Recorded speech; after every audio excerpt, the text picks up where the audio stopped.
começamos. Então, vou falar aqui. Olá, aluno! Estamos hoje com a revisora profissional Ana Matias de Paiva para uma conversa super interessante sobre revisão, sobre mercado de trabalho, sobre experiências. Primeiramente, né, quero receber aqui e dar boas-vindas à nossa convidada e dizer um pouquinho da formação dela, né? Ela é doutora em Educação pelo UFMG, em 2013, no curso de Educação e Inclusão Social, mestre em Comunicação Social também pela UFMG, graduada em Comunicação Social pela editora UFRJ também, e cursa atualmente a especialização em Tecnologias Aplicadas à Educação. Sua experiência é como docente, capacitadora e formadora de professores. Ela também é escritora e membro do Conselho Editorial, consultora editorial do MEC, editora de conteúdos, parecerista especializada, né? Formadora de mediadores de leitura, revisora de sintaxe e conteúdo, oficinista na área de confecção de livros, gestora de conteúdo para a primeira infância do 0 aos 6 anos. Então, podemos dizer que uma formação bastante diversificada, né? Mais uma vez, bem-vinda, Ana. Obrigada, eu que agradeço a participação. Valeu demais, é muito bom ter você aqui. Vamos passar para algumas perguntinhas a respeito da sua formação, de, de, de como você vê aí, né, o seu percurso como revisora e o Uhum. que isso pode contribuir aqui para o nosso aluno que está aqui da PUC Virtual. Você sempre quis trabalhar com a preparação barra, assim, revisão textual? Como você iniciou no mercado de trabalho editorial? Bom, a minha primeira paixão, assim, ela era a escrita. Eu entrei na faculdade de jornalismo e produção editorial porque eu sabia que eu gostaria de trabalhar e atuar com leituras e texto. E então o que acontece é que do primeiro para o segundo semestre eu tive uma bolsa na faculdade acadêmica e depois eu fui redirecionada para a editora da UFRJ. Então meu primeiro contato editorial foi com a editora da UFRJ. Na época a editora-chefe era a Ivone Magui, e então o que acontece foi que eu de cara comecei a me deparar com uma série de textos de antropologia, que eram textos que eu ainda não tinha lido, e isso é algo muito interessante na nossa carreira, assim, porque às vezes a gente tem determinadas paixões por gêneros, tipos de livro, né, tipos de gênero e de discurso, mas conforme a gente vai trabalhando e atuando, a gente acaba, conhecendo, né, tendo contato muito pessoal com determinadas linhas de pensamento, que talvez não chegassem até nós pela leitura pessoal. E aí a gente acaba aprendendo bastante sobre esses conteúdos, o que nos ajuda na síntese de pensamento em vários outros trabalhos, porque você passa a ter uma referência em antropologia, depois outra em comunicação social, depois faz um trabalho de revisão mais técnica em par com outro revisor técnico. Então, cada área que vai aparecendo para você é como se fosse assim uma bagagem cultural e técnica, são habilidades que você vai reunindo para o futuro, né? Então, o meu primeiro passo foi na editora da UFRJ no Rio de Janeiro, eu ainda era aluna de produção editorial. Ah, entendi. Então, foi na editora da UFRJ que quando eu li aqui, como eu comecei pelo final, né, ela estava lá embaixo, entendi. Não, bacana demais. Já começou então dentro de um ambiente de editora mesmo, né? Isso, eu tinha visitado alguns, jornais, na época no Rio de Janeiro, o Globo e o Jornal do Brasil, eu gostaria de trabalhar na parte de criação, né, de matérias. Naquela época os jornais impressos eram muito fortes, as pessoas de manhã liam sempre um jornal, devoravam. Eu gostava da parte de suplemento literário. O que me movia sempre era a paixão por leituras e por livros, né, não é à toa que depois eu acabei escrevendo um livro que fala sobre livro, né, e escrita, que é a Aventura do Livro Experimental. E então, assim, eu tinha feito alguns trabalhos na Fundação Getúlio Vargas, em comunicação escrita na empresa, no Dinfo, que era um setor de informática da UERJ, e então eu era uma menina ainda, né, entrando na faculdade com 18, 19 anos, e assim, a gente vai tentando achar o nosso lugar. Hum, Eu era muito aberta para o que aparecia, eu nunca tive preconceito com relação ao trabalho, se eu no começo ia fazer um release, se depois eu ia fazer uma pequena matéria ou se eu ia começar a fazer revisão. Eu comecei sendo assessora da Cecília Moreira, que era uma revisora experiente. Uhum. Então, ela me passava a segunda leitura e depois começou a me passar a primeira leitura nas revisões. E foi assim que eu aprendi a fazer cotejo no final das leituras para verificar se faltava entrar alguma coisinha no texto já Aham. revisado, até que depois ela começa a me passar as primeiras leituras, né? As primeiras provas de leitura. Gente, você vê que é um processo lento mesmo e sedimentar, né? Quando você fala dessas experiências que vão se somatizando em você, de diferentes Uhum. áreas, né? Então, acho que de certa maneira alguma coisa nessa formação do revisor, ela só vem com o tempo mesmo, né? Sim, é fundamental assim você reunir duas coisas, né? Eu vejo quando a gente lê grandes poetas, né, brasileiros, por exemplo, a gente nota que às vezes a formação deles era muito diferente. Alguns eram até servidores públicos, né? Mas as pessoas elas tinham um hábito muito vivo de leitura, né? Então, assim, eu na minha casa, por exemplo, sou uma bibliófila. Eu tenho muitos livros, eu estudo livros, pesquiso livros, dou oficina sobre criações de livros, e então, assim, permanentemente, isso está na minha vida, não é algo artificial. Sim. E aí, cada passo que você vai dando vai lhe preparando para o momento seguinte, né? É, dentro, assim, dessa história de revisar materiais, no comecinho eu tinha um pouquinho de receio de não ter feito letras.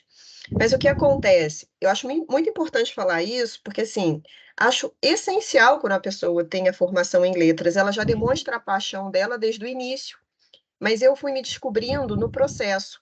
Então, hoje em dia, quando as pessoas me chamam, por exemplo, de revisora sênior, é porque assim, além de eu sempre, durante 20 anos, estar estudando língua portuguesa, eu trabalho com vários gêneros literários e de produção de texto.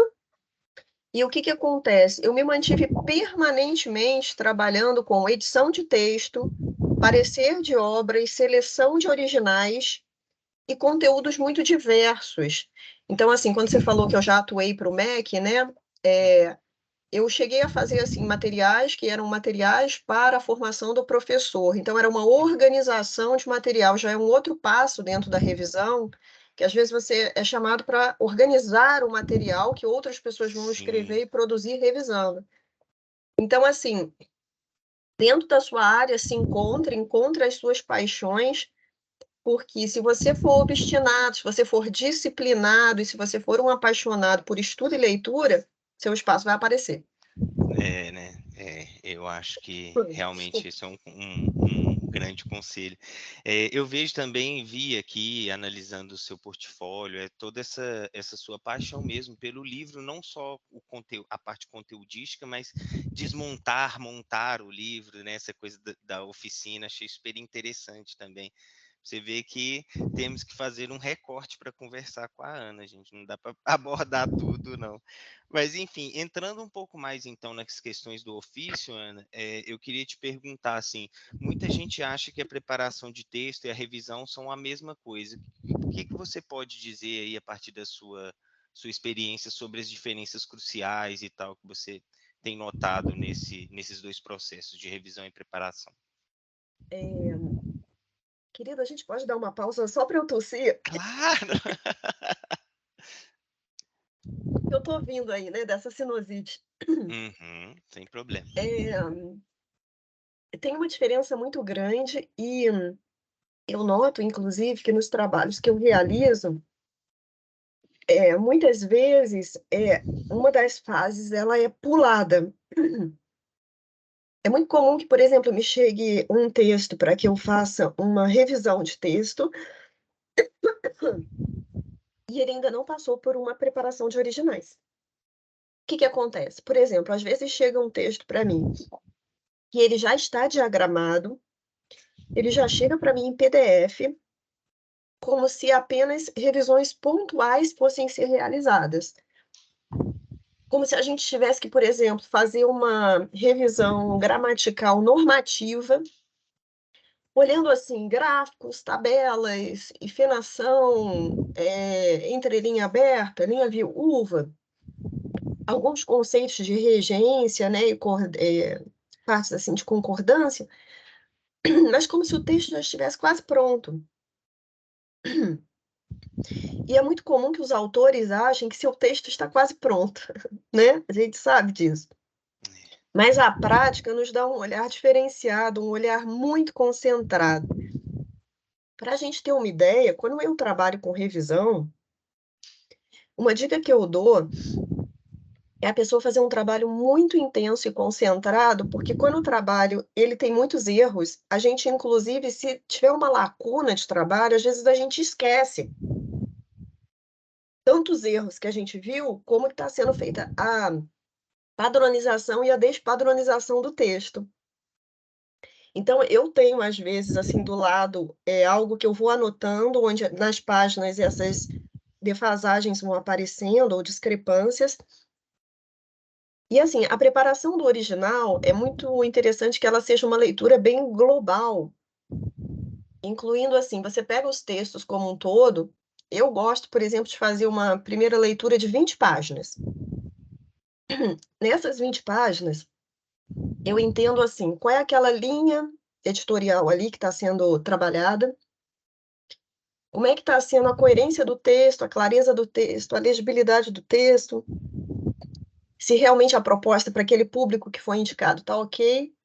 E aí, nessa sequência de leitura, eu começo a ver se esse texto tem uma coesão textual. Se ali dentro a gente está encontrando, assim, aquilo que tem relação com o título principal, que é a proposta principal, ou se o texto vai perdendo força, vai ganhando força, se tem algo que pode ser melhorado, aperfeiçoado. Então,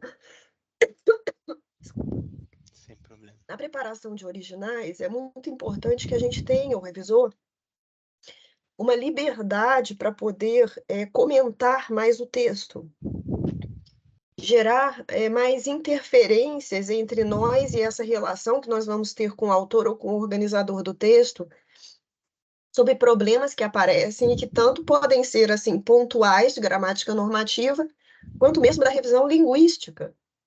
Problemas ainda sérios que estão aparecendo e que, para aquele texto ganhar uma forma e um peso, seja de artigo científico, seja de ensaio, né, seja de texto literário ou de revisão técnica, ele precisa seguir certos parâmetros.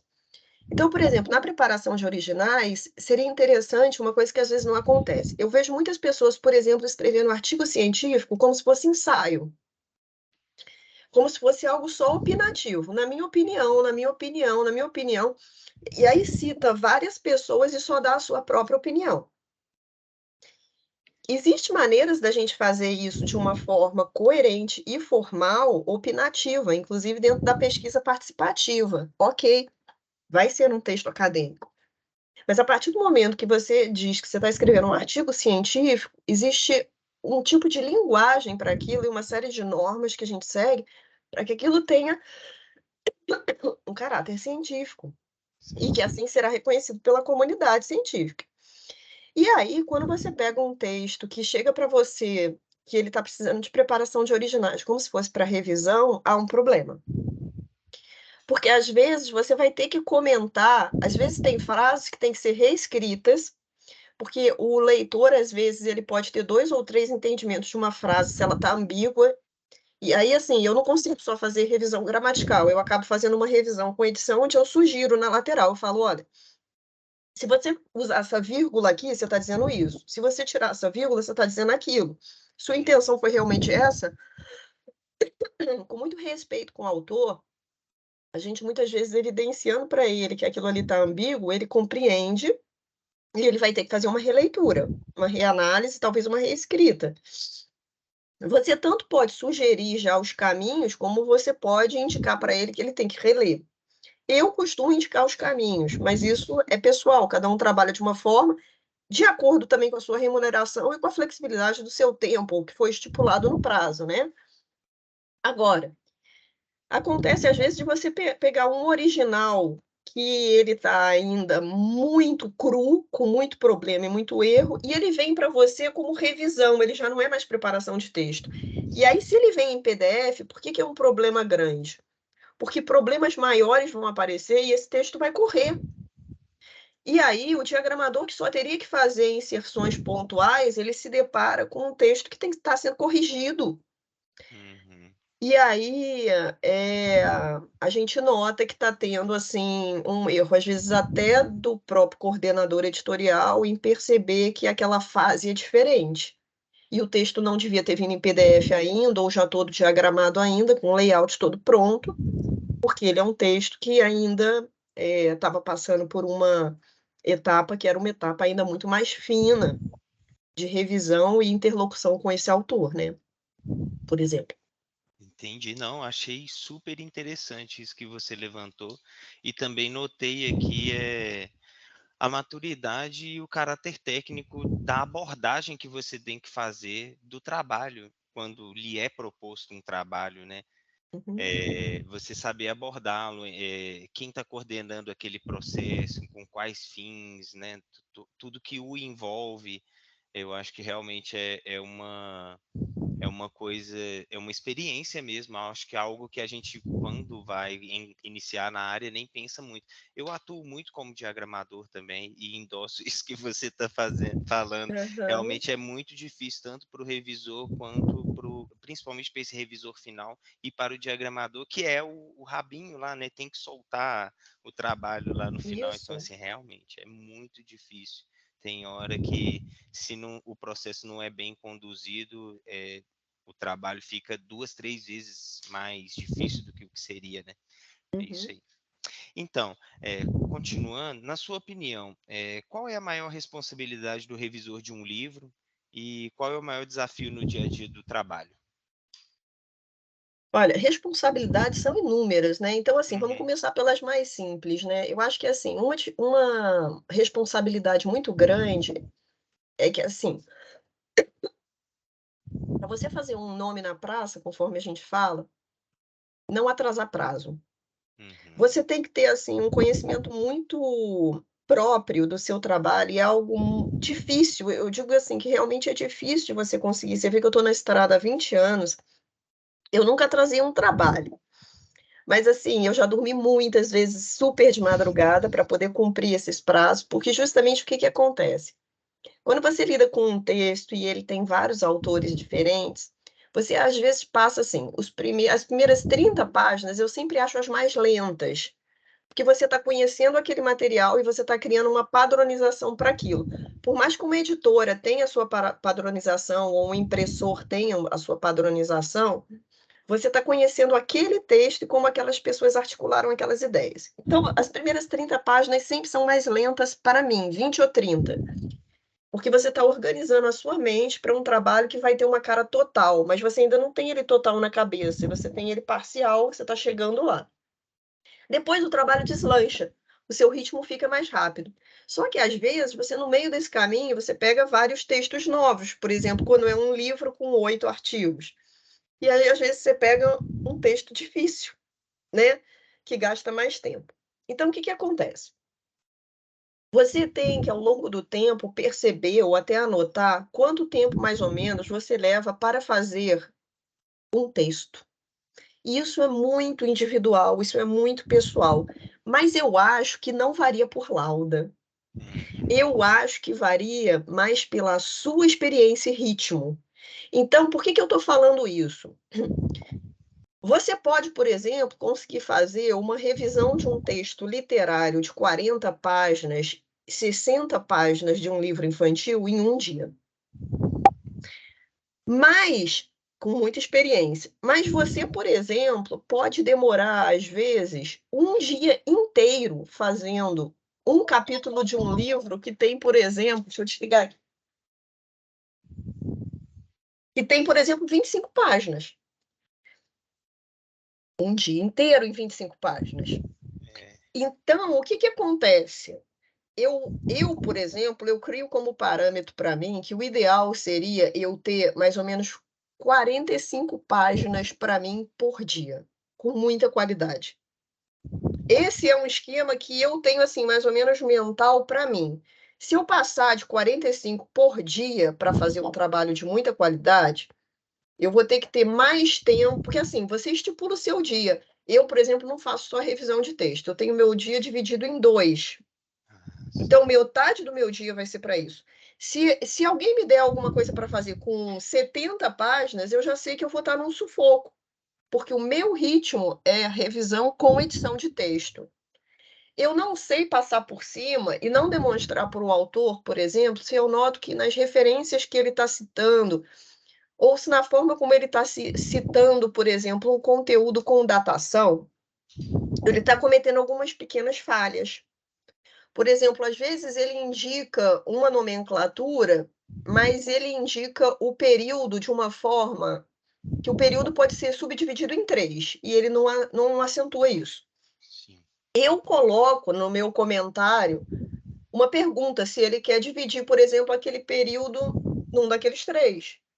Eu faço com esse tipo de apuro e cuidado, então isso demanda mais tempo para mim, porque eu sempre estou consultando permanentemente fontes, né, de consulta que eu considero que são atestadamente, né, ok. É legal a gente ter, seja museus, seja sites que citam artigos, né, como referência para que a gente possa.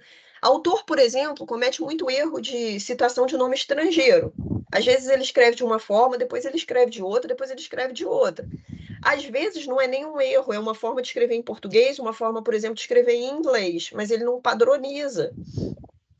Então, são coisinhas que vão aparecendo, é muito interessante o revisor ter um parâmetro dele. Até tantas páginas, seja em revisão técnica, seja em revisão literária, seja em revisão publicitária, seja em preparação de originais, eu trabalho com uma média de 45 páginas por dia.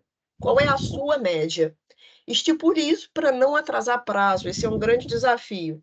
Segundo, a remuneração. Com exceção do mercado de São Paulo, eu falo por mim. Eu não acho que o mercado está preparado para pagar um revisor que faz edição de texto. Os autores, depois que isso está pronto, eles se maravilham. Eles falam: caramba, como é que você descobriu tanta coisa no meu texto? Isso foi fenomenal. Ganhou novo ritmo, ficou tinindo, né? Ali realmente estava ambíguo, não está mais. O texto ganhou uma forma, padronizou tudo, adorei. Aí ele continua te procurando depois. Ele é um cliente para o futuro. Mas, assim, originalmente, as pessoas querem pagar só a revisão gramatical normatizada, quer que você coloque na ABNT, quer que você limpe a ortografia, a digitação errada, faça as concordâncias e regências ok, e é isso que eles pagam. Porque as pessoas não têm a noção de que, assim, um revisor muito experiente, ele pode te dar muito mais. Então, precificar também é um desafio. Porque você vai notar ao longo do seu tempo que só depois que as pessoas reconhecem o trabalho fino que é de revisão, que existe uma precificação diferenciada.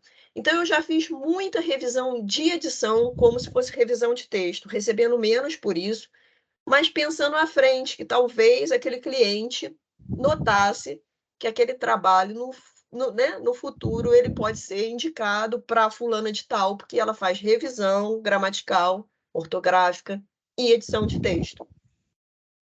É algo que você aposta. Dependendo do seu momento de vida, você pode estipular se você vai fazer ou não, porque realmente a revisão com edição é muito mais trabalhosa. Mas, por outro lado, assim, é difícil você fazer uma revisão vendo determinados erros e problemas e não indicando para o É, autor. Eu não consigo. Eu realmente tenho essa dificuldade, eu acho que é até uma dificuldade, porque assim, talvez para mim eu pudesse pegar mais trabalho, ter mais fluxo e até, né, colocar uma rentabilidade maior nesse fluxo de trabalho, fazendo a revisão gramatical. Mas, assim, eu prefiro fazer a conferência completa e entregar para o autor isso, dizendo lá que o revisor que fez tendo um alcance até onde os olhos dele viram. uhum. E eu espero encontrar pessoas pelo caminho que reconheçam isso, né? E ao longo do tempo me deem um feedback bem positivo a respeito do trabalho. Eu posso dizer que assim, eu sempre tenho trabalho, permanentemente as pessoas me procuram, mas cabe a você, na sua trajetória, dizer o que vai caber dentro do seu orçamento e do seu tempo. Estipule seu prazo, estipule seu tempo e faça de acordo para não atrasar, né? Interessantíssimo, né? Eu acho que a questão do prazo é um desafio para todos em qualquer área, né? Aham. E acho que na área da revisão também a questão da remuneração é crucial, porque para fazer um trabalho intervencionista, né, de como esse, de entrar no texto e tal, assim, 45 páginas eu acho até muita coisa, exige um vigor enorme, né, não É é uma verdade. coisa simples, você tem que realmente se preparar, é muito legal. Bacana demais. Eu queria te perguntar, Ana, tem algum livro ou trabalho que você revisou e que marcou sua carreira, ou você tem assim um grande carinho que você queira citar para a gente? E isso vai mudando ao longo do tempo, né? A gente Uhum. vai entrando em contato com autores tão maravilhosos. Eu acho que assim é uma profissão. A gente tem que descobrir sempre dentro da nossa vocação, habilidades e competências, algo que faça a gente crescer como ser humano. Eu acho que essa é uma carreira, né? Junto com parecerista, consultora editorial literária, que me dá muito prazer, porque eu posso estar sempre descobrindo histórias, pessoas e originalidades. Recentemente, eu fiz um que me marcou muito, porque é o seguinte, a Luciane Bonassi, ela fez um livro escrito chamado Onde as Borboletas Não Habitam.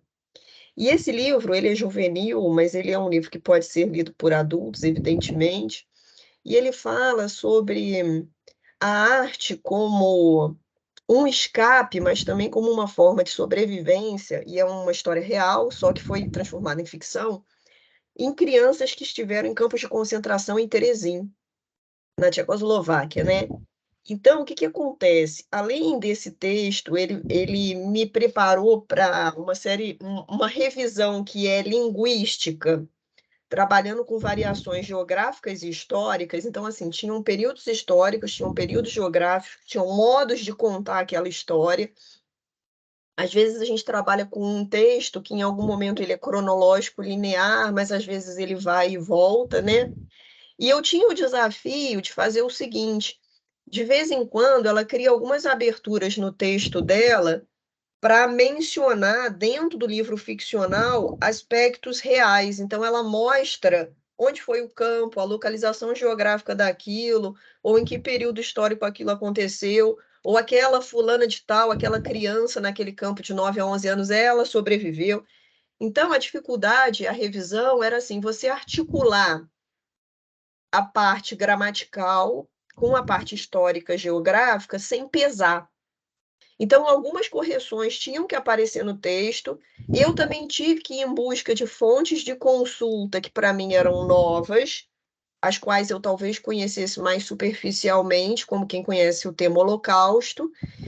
E aí eu tive o desafio, que é o desafio prazeroso do revisor, que ele está em busca do conhecimento e do preenchimento de algumas lacunas para ajudar o autor, mas em parceria permanente com ele, conversando com ele, para se apropriar do conteúdo sem modificar o conteúdo, mas assim, acrescentando. Então, assim, você aprende, você já tem assim determinada competência técnica e linguística para fazer com que aquilo entre no texto suavemente, você tem como sugerir entradas suaves para aquele público-alvo, né?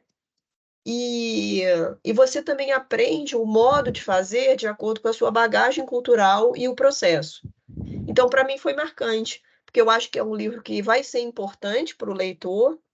Eu acho que eu ajudei a contribuir nessas lacunas do conhecimento e na forma como aquele material tinha que entrar para a autora, que já tinha tido um trabalho gigantesco de pesquisa e de transformação do histórico em ficcional. E foi marcante para mim por causa do tema: crianças em campos de concentração, sobrevivendo por elas terem uma esperança a partir da arte que elas podiam fazer naquele momento ali tão sem sentido, né? Elas encontraram um sentido momentâneo naquilo e algumas sobreviveram por causa disso, talvez porque elas tivessem um sentido naquele momento na vida. Elas não viveram um esvaziamento. Então, para mim foi marcante. Eu aprendi, contribuí, para mim foi marcante. Nossa, muito bacana. Acho que esse é um assunto muito pesado, né? Então, para uma Hum, publicação com esse público-alvo, eu imagino que realmente você tem que sopesar várias coisas na hora da sua revisão e da preparação lá do original, né? Então, realmente um desafio. Bacana. Eu sei assim que você não escolhe o que você revisa, né? A gente não escolhe com o que a gente trabalha, mas qual o gênero literário que te dá prazer, né? Que você gosta de revisar assim, e qual que seria o mais desafiador? Talvez que você tenha trabalhado ou que você acredite que seja. Olha, os mais desafiadores que eu trabalhei, particularmente na minha experiência, né, porque a do outro, né, sempre é assim, de acordo também com a bagagem dele. Para mim foram os textos mais voltados para áreas específicas. Então, eu já fiz trabalho com neurologia, já fiz trabalho com matemática aplicada e já fiz alguns trabalhos assim técnicos científicos também, trabalhando com revisão em par. A revisão em par é assim: você tem uma pessoa que é absolutamente entendida naquela área, então ela de repente pode até ser o referi daquilo, né? Ele entende, por exemplo, tem pessoas em matemática que trabalham com programas diferentes, eles não trabalham com Word, né? Uhum, Então, é necessário, às vezes, você estar com uma pessoa dessa, porque além dela entender da qualidade textual e do que está sendo apresentado como resultado, ela vai saber depois colocar aquilo dentro de uma programação específica que cria fórmulas, né, equações e notações específicas. Ok. Então, eu acho esse estilo muito difícil, porque, assim, eles têm. A gente não pode dizer jargão, mas eles têm modos de falar que às vezes são deles. Então, eu já fiz trabalhos em odontologia onde eu tinha que perguntar para a pessoa: esse termo aqui é comum na sua área? Todo mundo vai entender? Porque para a gente parece erro. Às vezes, tem determinadas formas das pessoas se expressarem que viram maneiras de dizer que para a gente realmente parecem erro. E aí eu pergunto, eu sempre pergunto.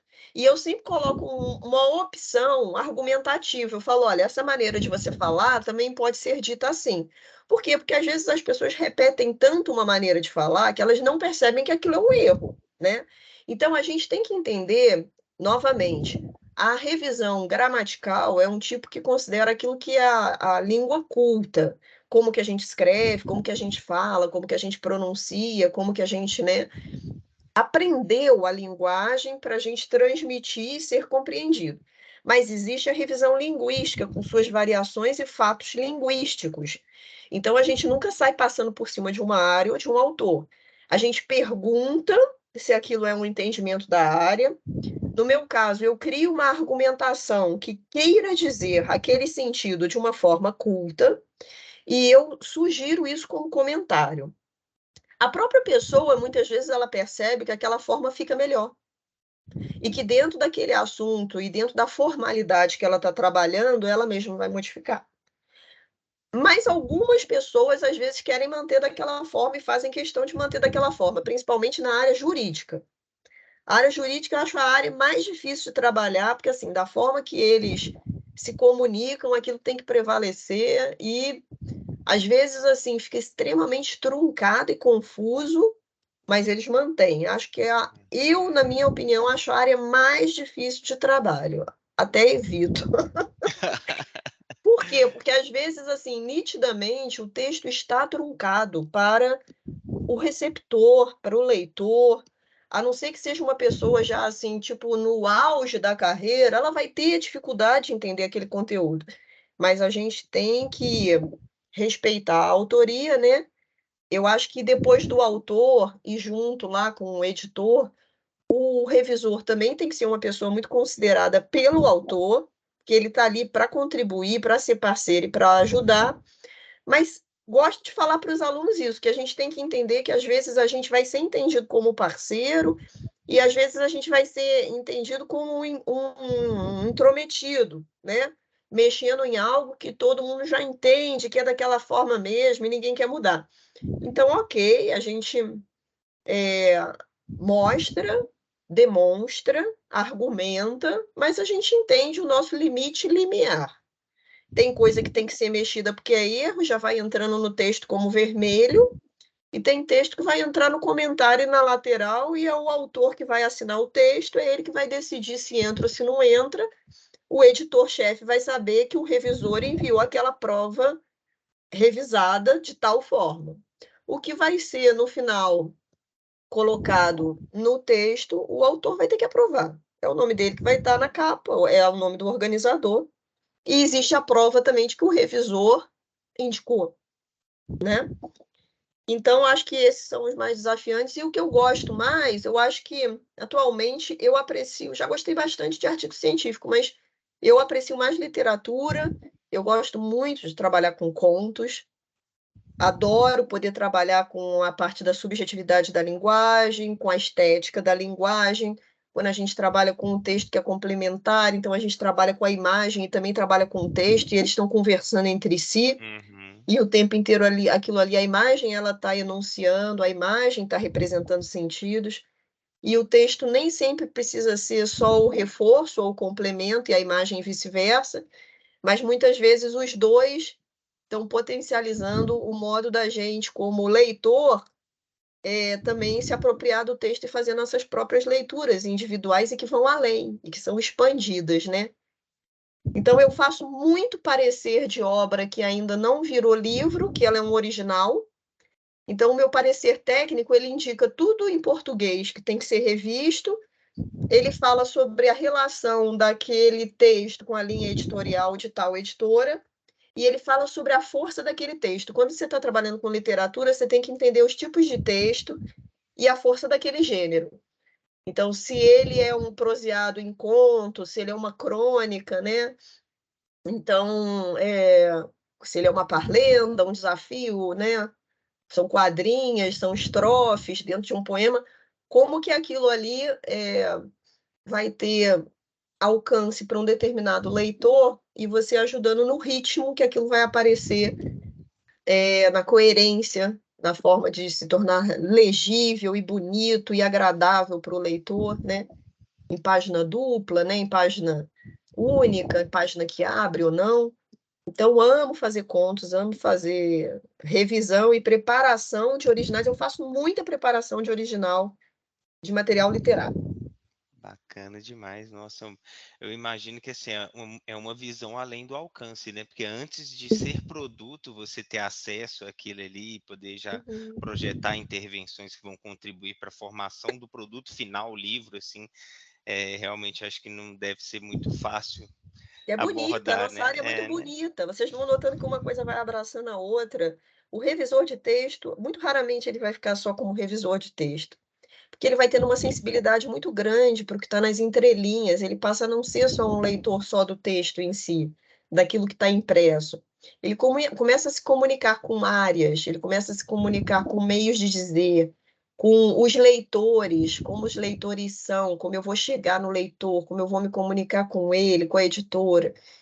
Então, acaba que vai abraçando outras áreas. Quando você nota, você está trabalhando com preparação de originais, você está ajudando pessoas a produzir conteúdo, né?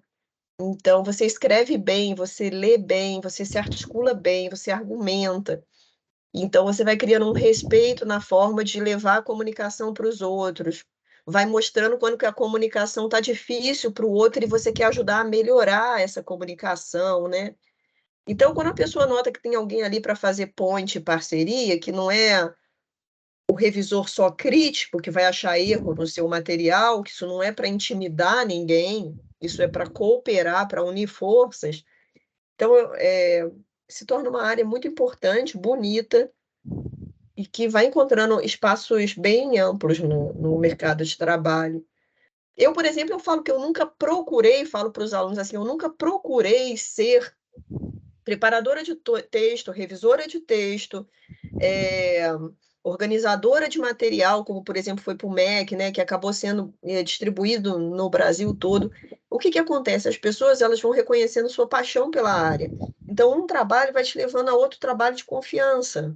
Um vai puxando o outro, né? E com a humildade, que eu acho que é sempre necessária, de fazer trabalhos pequenos, fazer trabalhos médios, fazer trabalhos grandes, você naturalmente vai ganhando alcance a pessoas e a trabalhos.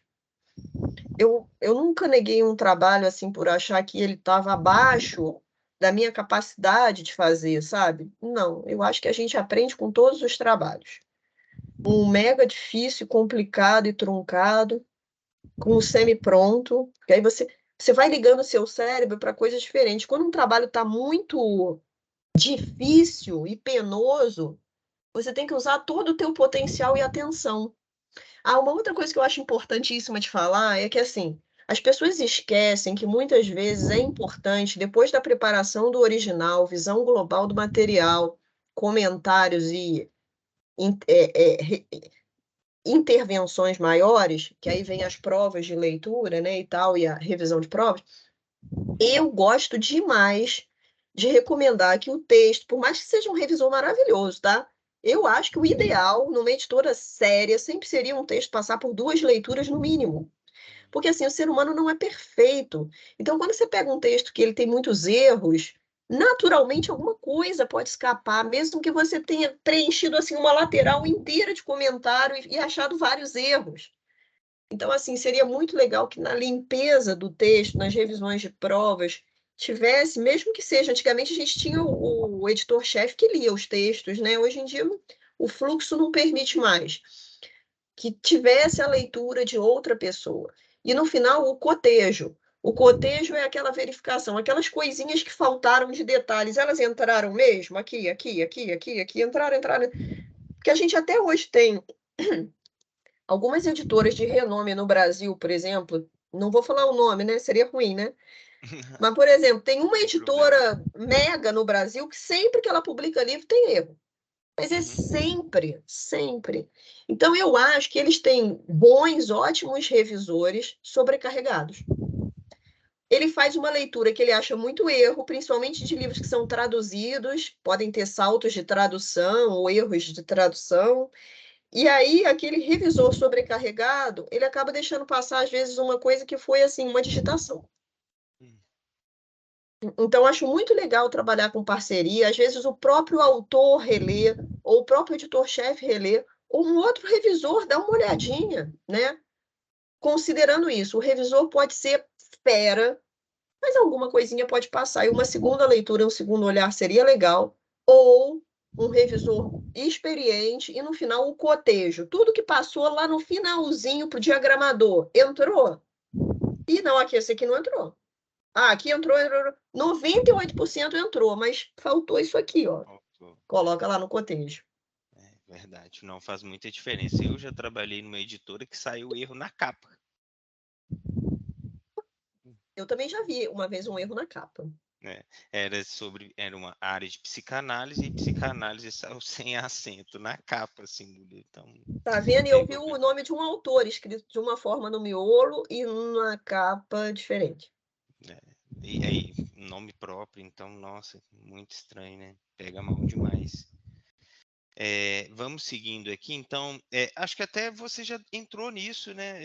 Eu até reformularia, eu fiz assim, qual a importância de um revisor ter interesse pessoal no assunto em que ele está revisando? Mas você fala que a questão da pesquisa já é inerente ao seu trabalho, né? A busca das fontes, né? E isso acaba encantando, então, assim, para você no interesse prévio de um determinado assunto a ser abordado. Interessante. Você acha legal já? O que você Eu acha? acho duas coisas muito importantes na sua fala. Se você tiver numa etapa da sua vida, e essa foi a primeira etapa da minha vida, em que você está fazendo basicamente a revisão gramatical e o teu foco e concentração está todo ali, porque você também é um aprendiz ainda, né? A gente é aprendiz a vida inteira, mas estou falando assim de níveis, né? No primeiro momento, sua concentração toda é a revisão gramatical. Eu acho que não há tanta necessidade de você ter, assim, um amplo conhecimento da área, porque você vai estar fazendo toda não sei se pode ser considerada limpeza, mas toda a sua capacitação vai estar ali nos erros, né? Você acha o erro e você transforma aquilo, né, no acerto. Então, você já sabe que possivelmente você vai estar assistido por outro editor. Isso é um momento da sua vida que é muito importante. Você gerar uma concentração e uma disciplina para cada mínimo detalhe no texto. Ok. Depois, o que que acontece? Você naturalmente vai se especializando em certas áreas, porque você vai notando que para fazer uma edição com revisão de texto, quer dizer, podendo articular conhecimento e uma comunicação com o leitor, se você tem um conhecimento da área, poxa, fica muito mais fácil. Imagina você estar lendo um livro, por exemplo, que ele fala de um assunto que inclui colonização. Colonizações as mais diversas, no Brasil e em outros países. E você já leu bastante sobre esse assunto. Então, alguma coisa que caia na sua mão e que seja até um tipo de variação linguística, como, por exemplo, descolonização e decolonização. Aí você tem como argumentar com essa pessoa que tem hora que ela está trabalhando num limite ambíguo entre os dois. Tem hora que ela está falando de algo como se fosse diferente, mas ela, no texto dela, não está deixando isso claro. Está parecendo a mesma coisa. Porque você já tem um conhecimento prévio sobre aquela pequena diferença, né? Que é uma grande diferença, mas no texto é sutil. Então, quanto mais conhecimento você tem de áreas com as quais você trabalha, eu, por exemplo, trabalho muito com literatura e gêneros literários, eu trabalho muito com a área de comunicação, filosofia, antropologia, educação, né? São áreas que chegam muito para mim. Então, você começa a circular, a transitar nesse campo com muito mais propriedade para poder conversar com o leitor. Eu não me sinto nem restrita e nem com medo de tocar em certos assuntos com ele, para além da revisão gramatical. Por quê? Porque eu sinto que eu vou chegar com educação, com respeito, e eu vou chegar com fontes e referências que podem acrescentar na força do que ele quer dizer, na propriedade do que ele quer comunicar, né? Então, é bem interessante você se manter sempre como um leitor permanente, né? Nenhum ótimo revisor vem de um leitor pobre, né? E isso não significa, assim, quantidade de livros lidos no ano. Pode significar, mas pode significar também trânsito entre o que você lê com qualidade. Você varia autores, você varia gêneros, e o que você lê sempre. Você me fez uma pergunta interessante, você tinha me perguntado assim: quando você está lendo um material, você tem esse olho de ficar revisando? Eu já tive essa fase, eu não tenho mais. Já teve uma época em que eu lia livros e eu ficava, às vezes, assim, achando erro de linha aberta, errinhos feios e tal, e aquilo às vezes até me desmotivava um pouco. Hoje em dia, não. Hoje em dia, assim, eu tenho olhares bem diferentes para o material que eu pego. Às vezes eu estou lendo, assim, por exemplo, A Formação do Herói. Aí eu estou lendo um determinado livro que passa um tanto por mitologias e tal. Aí eu coloco a minha cabeça bem assim no simbólico. Aí eu fico pensando naquele livro e eu, inclusive, faço leituras, às vezes, assim, que são leituras muito rápidas de certas partes. Eu antes não me permitia isso. Eu tinha que ler todas as partes com a mesma concentração, quando eu estava lendo para mim. Hoje em dia, não.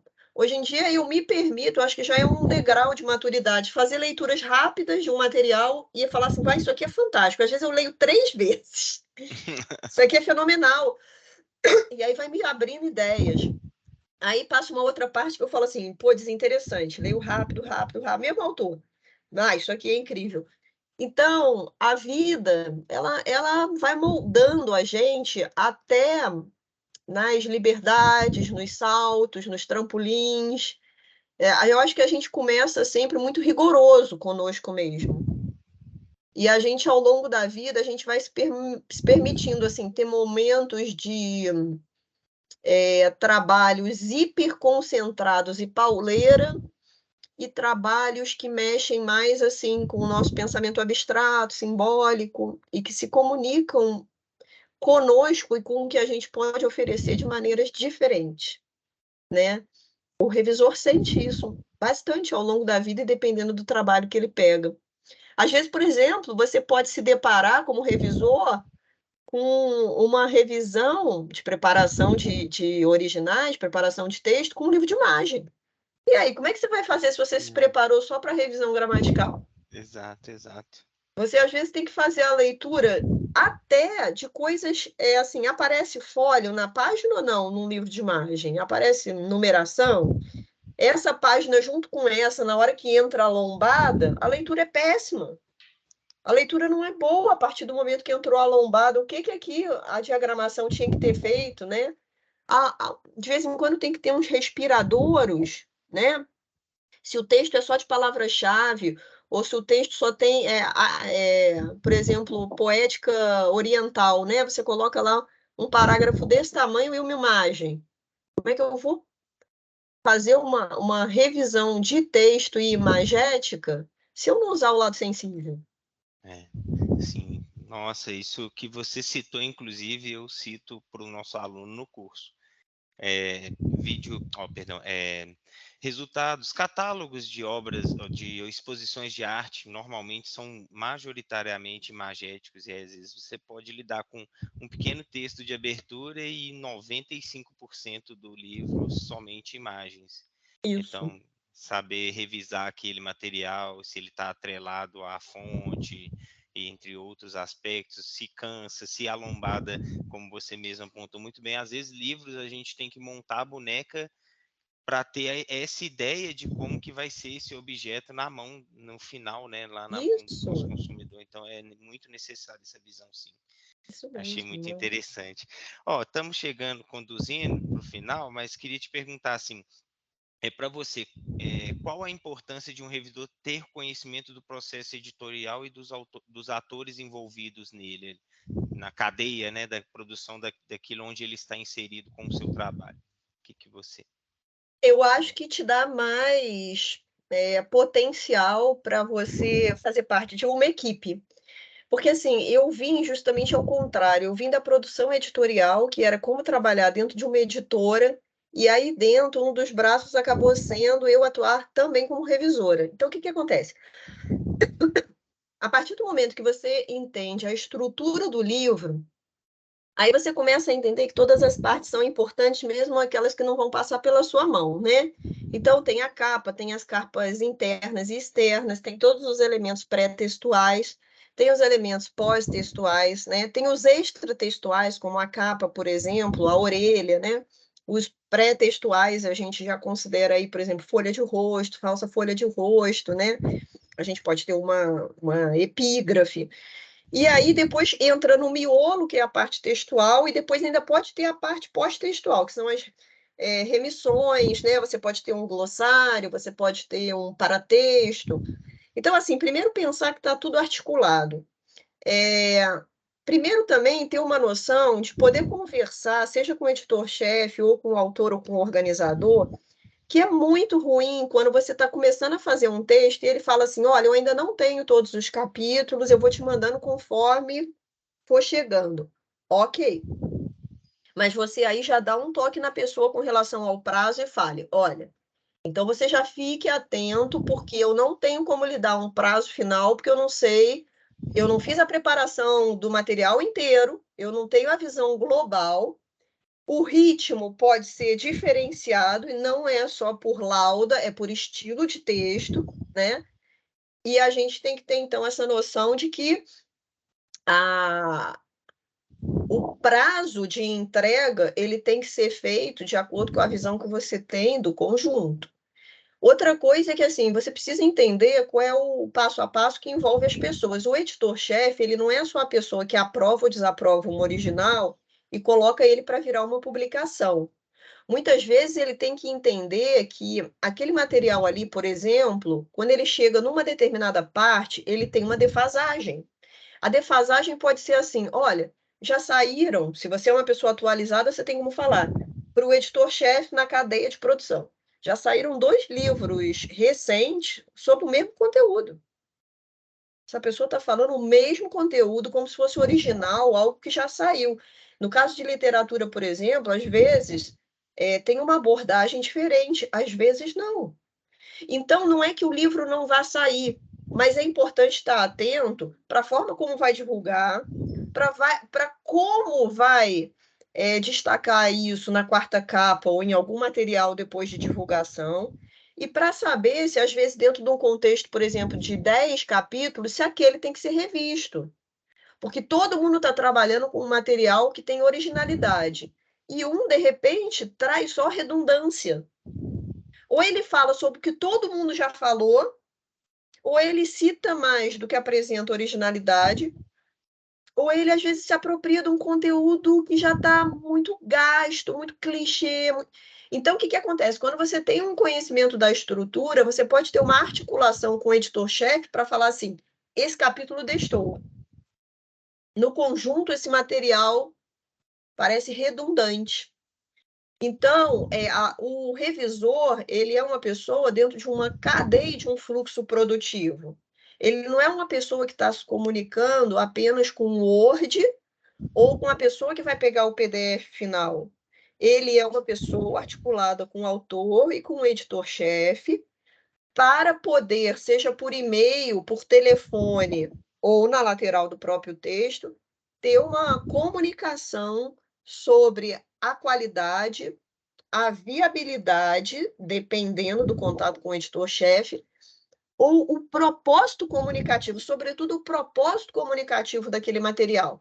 Se você notar alguma discrepância ou defasagem, acho que, com respeito, às vezes no e-mail, é legal o comentário sobre um material que você está pegando todas as partes, você já entendeu o conjunto e você nota que há um equilíbrio ou um desequilíbrio parcial. Então, a visão do conjunto, tanto da estrutura do livro, quanto da estrutura das fases de preparação do original dentro de uma editora, é muito importante. Bacana demais. Eu gosto quando você faz a análise falando da força das coisas, porque é bem isso mesmo. Aqui Claro. perde força a obra, ou, né, ou o Uhum. próprio texto e tal. Essa análise realmente também é bem bacana. É, então, eu queria te perguntar essa pergunta que eu gosto muito dela, porque eu trabalho majoritariamente também com imagens e tal. Qual a importância do alinhamento entre o enunciado textual e o enunciado verbo-visual, digamos assim, no resultado final de uma publicação? Você revisa isso? Eu sei que sim, é só para você responder o que você acha. A gente, né, o ser humano, assim, o nosso pensamento é todo conectado, né? Ele é todo conjugado, ele é todo. A gente vai pensando por sínteses, né? E a gente vai conjugando. Então, assim, uma forma muito é, conjuntural da gente falar disso é o seguinte: eu não acho, hoje em dia, que nem o texto nem a imagem, eles são um suplemento. Um suplemento, ele poderia ser visto como uma coisa assim intermediária entre o que está sendo dito aqui e o que está sendo dito do lado de cá. Ele é um intermediário, né? Isso aqui, para isso aqui se comunicar com isso aqui, eu preciso de algo que me linke. Sim, mas é mais. Então, o que que acontece? Quando a gente vê um texto ou uma imagem, ou então quando a gente vê uma pessoa usando a parte verbal e o gestual, a gente nota que as duas comunicações, elas estão fazendo o possível para que partes diferentes do seu cérebro recebam aquela mensagem. Então, que beleza é a gente notar quando tem uma orquestração ali, né? Onde, assim, uma pessoa que usou símbolos gráficos, sinais gráficos de letras, ela também está conseguindo dizer aquilo ou passar um sentimento para a gente, uma emoção ou um pensamento, que pode ser, inclusive, só um tipo de layout, mas que passe para a gente uma organização da linguagem. A organização da linguagem é onde tudo vai morar. Então, é como se a gente tivesse uma casa estruturada. Se você recebe um material e ele comunica para você ruído, às vezes o estilo dele é a provocação. Então, dentro daquilo é bacana. Por quê? Porque ele está te provocando para um embate. Ele está te provocando para algo que não é assim o padrão, o formal, o comum. Não, ele está te preparando para um inesperado, ele está te preparando para alguma surpresa, ele está te preparando para algo que você ainda não foi muito preparado. Então, legal. Agora, às vezes, você vê um tipo de texto que, por exemplo, seja para criança, jovem ou adulto. Às vezes, você escolhe uma tipologia linda, mas ela não se comunica bem. Ela é linda, ela é belíssima, mas qual é o público-alvo daquilo? O público-alvo vai ter capacidade de fazer uma leitura daquilo ali com propriedade? Ele vai ser o leitor autônomo? Ou aquele livro é só para mediação? Outra coisa, assim, a distribuição gráfica. Às vezes você coloca um texto e uma imagem de uma forma que a imagem ela tem, às vezes, tanta poluição visual que ela cansa até a leitura. Ou então ela sobrecarrega tanto a visualidade que você dá menos atenção ou fica disperso na leitura. Ou ela causa tanta poluição visual que você se desinteressa dela e foca só na leitura. Então, todos esses desequilíbrios devem ser enunciados para quem está criando e compondo o livro, né? E aí a gente tem que notar que, assim, quase sempre, dentro de um material organizado, né? Acho que era Nietzsche que dizia que a linguagem é a casa do ser. E a linguagem, ela não tem que ser uma moldura, onde a gente coloca as coisas lá dentro, né? A linguagem, ela tem que ser a comunicação. Quando você escolhe uma cor, quando você escolhe um tipo de paginação, quando você escolhe que, assim, o capítulo vai começar e você vai deixar um espaço desse tamanho no layout vazio para o texto começar aqui embaixo. Beleza. Mas você já verificou se tem nota de rodapé e se a nota de rodapé também é grande, quase igual ao tamanho do texto, né? Você já parou para perceber se essas partes brancas, elas estão ali como respiradores para um texto complexo? Você já parou para observar se você vai precisar de entrelinha para que o texto não fique tão grudado e canse? Você já parou para pensar que dependendo do tipo de cor de papel que você use, os mais amareladinhos, eles descansam a leitura mais do que os brancos de alta alvura, né? Então, assim, tudo é significativo, tudo está comunicando. E entre esse link entre imagem e texto, eu acho que não há só o intermediário. Eu acho que existe, assim, a força comunicativa que quer fazer com que um diga para o outro, né? Nós somos um. E dentro da página, a comunicação é com aquele que está do lado de lá. É aquele do lado de lá que vai ler isso e vai se apropriar como dele, entendendo. Então, a pergunta que eu acho que a gente sempre tem que fazer em revisão linguística, não só gramatical, é assim: isso está fazendo sentido com relação ao quê? É um livro de arte? É um livro para criança de 7 a 9 anos? É um livro para o pré-leitor? É um livro para criança que ela está aprendendo primeiro só a parte sensorial e a parte óculo, manual, ver, tocar? É um livro para a comunidade científica? Então, assim, o revisor ele tem que fazer essa pergunta, né? Existem variações e fatos linguísticos, existe uma forma de diagramar, mas em relação a quem? Quem é o meu público? Qual é o propósito comunicativo? Tá bom, legal, pode melhorar mais, equilibrar mais ou menos em função disso ou não. Bacana, muito bacana. Eu acredito que a comunicação ela tem que ter propósito, né? Acho que Isso, nesse nosso no ramo isso. aqui profissional, toda comunicação tem que ter um propósito. Então é aquilo que você fala, quando você não entende o propósito ou entende uns três, você tem que confrontar de alguma maneira para saber qual é o seu propósito aqui, né? Com essa escolha de tipologia, com essa escolha de cores, de imagem, de texto, de frase. Então acho que tem tudo a ver, sim, que você falou, muito Isso, bacana. Ó, para exato. finalizar, então, eu queria fazer uma perguntinha clássica, assim, qual seria o seu conselho para o jovem aluno aqui da PUC Virtual e estudantes que pretendem seguir a carreira de revisor? Como se especializar, o que fazer, o que você indica? Uhum. É, acho que a gente na vida, a gente tem que encontrar o nosso caminho. Às vezes ele é tortuoso, às vezes ele é mais linear, mas para cada um ele serve como trajetória. Então, assim, aceite os desvios. De vez em quando você vai acabar caindo assim um pouquinho em alguma área que você não gosta muito, às vezes você vai estar mergulhado naquilo que mais te apraz, mas saiba que você está se preparando para o futuro e para várias coisas e dinamicidades que vão acontecer na sua vida. Então, assim como o erro é correlativo ao acerto, né? Às vezes você vai errar, às vezes você vai falhar, você vai aprender ali, né? Naquele processo, que somos todos aprendizes. Eu acho que, assim, uma dica legal também é você ter alguns livros seus que são prediletos. Livro predileto não é só assim, poxa, eu amo Nelson Rodrigues, eu gosto de Manuel de Barros, eu gosto de Drummond. Ok, isso é essencial, mas eu gosto de alguns tipos de livro. São livros que me fazem manter a minha paixão viva. Então, às vezes, eles são de literatura infantil, às vezes juvenil. Tem um aí há pouco tempo atrás que foi lançado, chama Subway.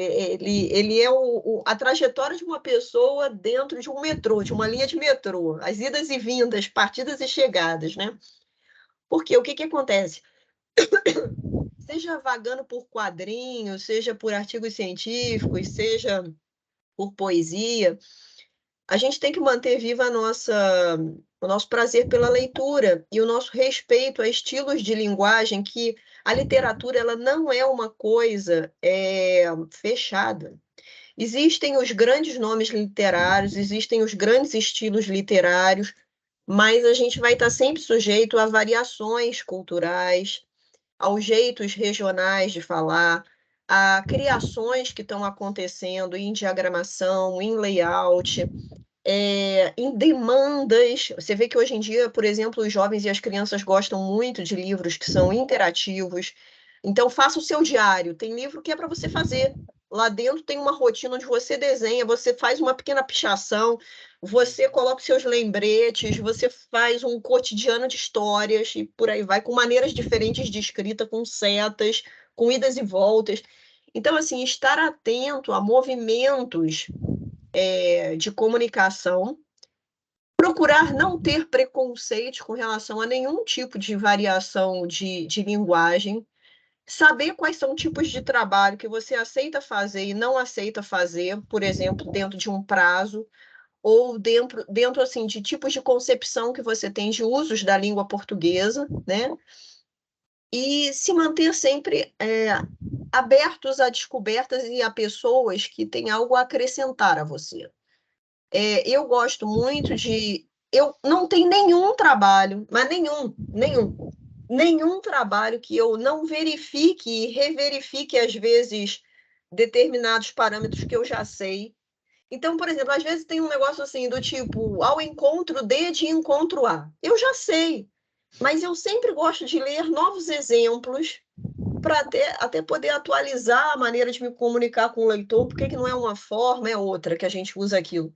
Eu, particularmente, deixo a dica de que eu tenho um mega arquivão meu, que são os principais erros de português que meus trabalhos já mostraram, e são assim, e é uma fonte permanente de consulta para mim, não só de fenação, porque as normas técnicas mudaram e às vezes a gente tem que consultar e consultar de novo.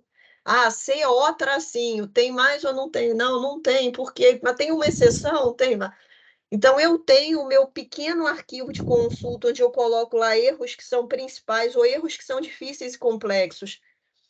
Eu gosto de relembrar o que eu gosto de falar com os autores que cometem modos de falar sobre aquilo, de explicitar por que ele errou ou não, por que está ambíguo ou não.